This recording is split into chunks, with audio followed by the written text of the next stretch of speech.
Hi there, this is Nick broadcasting to you on the Get Me Off Grid video blog here on YouTube. I'm doing this video blog so I myself can raise funds so I can get myself completely off grid.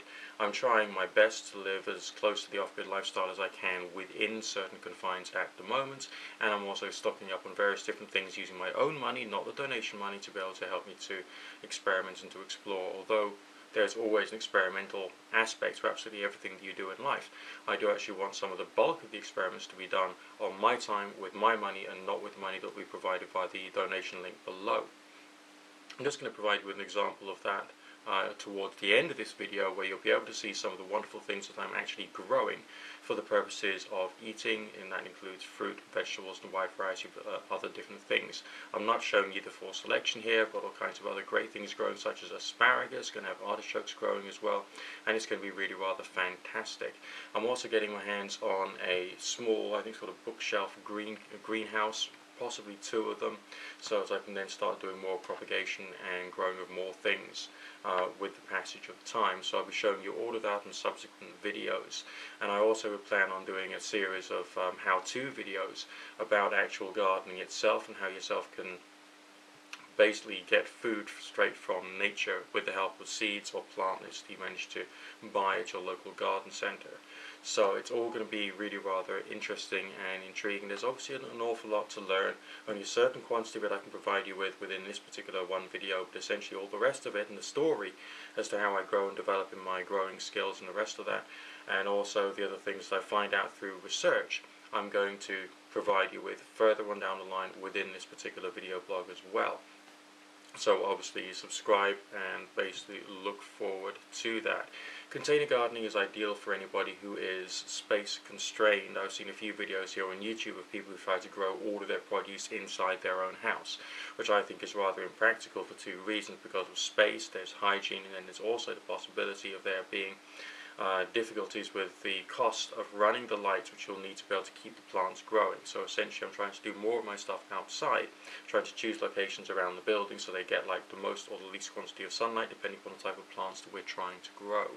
So we're going to go for anything such as like root crops like carrots, potatoes, and all sorts of wonderful things. So towards the end of the year we'll be able to do like a full harvest, go through the process of dehydrating some of the produce for later on down the line in the winter, and taking it from there, as people say. Gardening is an important aspect to the self-sufficient lifestyle anyway, and there's a number of different reasons for this, and one of them is actually the wasted biomass. Every time you grow anything, it's trapping carbon dioxide, it's drawing carbon dioxide out of the atmosphere and using that in the actual fabric of the plant itself. And you can actually use that in two different ways. Obviously you can compost the organic matter, and you can use the composted organic matter itself in order to help your gardening in the future. But, and this isn't another use which people often neglect or don't think about, you can also dry it, and once you've dried it you can then use that as a fuel. Now there's ways of trying to make that more efficient, and one of the ways is a twig kettle, and these things are wonderful devices which have basically a chimney with kind of like a container of water around them, and you can burn a little fire underneath, and it's got like a way of making sure that you get air efficiency through the device, and all the fire and all the heat actually goes up through the top, boiling the water, and provides you with a good flame on top that you can use for other forms of cooking as well. Alright, so you can use the heat twice very efficiently.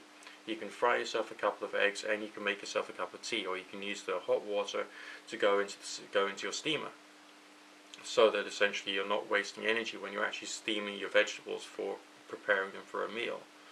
So the technology is out there for people to be able to use them. Okay, a lot of this stuff is still outdoor cooking, and there's other things I want to be able to explain to you about indoor cooking at a later stage. Other ideas, things that you can buy or things you can use. Sometimes you do need to buy something from the outside world, but also to a great extent you don't always have to do that, and you can find ways of living much more self-sufficiently without relying quite so much upon the outside world, and that will be coming down the line soon. Now what I'm going to show you now is some of the things that I'm growing at the moment, and then look forward to the next video blog. God bless. Chilies, aubergine or eggplants, and you can see the flower. Garden peas, plums, apple tree, black elder.